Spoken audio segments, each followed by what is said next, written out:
মসজিদে যাওয়ার পথেই থেমে গেল মডেল মসজিদের খাদেম মাসুদের জীবন। জুমার নামাজের আগে প্রতিদিনের মতোই দায়িত্ব পালনের উদ্দেশ্যে মোটরসাইকেলে করে বাসা থেকে বেরিয়েছিলেন সদর উপজেলা মডেল মসজিদের খাদেম মাসুদুর রহমান মাসুদ। কিন্তু সেই যাত্রাই হয়ে উঠল জীবনের শেষ যাত্রা। বেলা 11:30টার দিকে গাইবান্ধা শহরের পশ্চিমপাড়া এলাকায় সাদুল্লাপুর সড়কে পৌরসভার একটি ময়লাবাহী ট্রাকের চাপায় ঘটনাস্থলে প্রাণ হারায় তিনি। নিহত মাসুদ শহরের জুম্মাপাড়া এলাকার বাদশা মিয়ার ছেলে।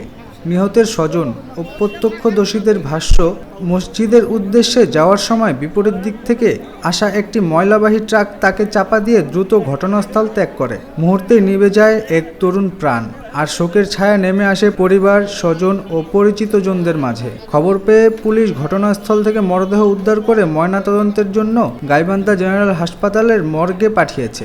এই ঘটনায় আইনানুগ ব্যবস্থা গ্রহণের কথা জানিয়েছে পুলিশ।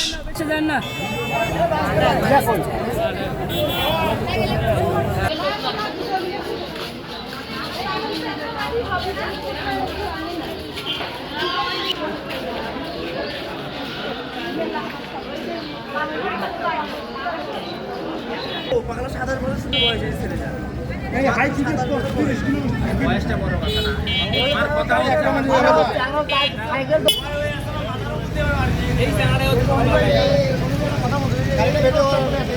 আমার কথা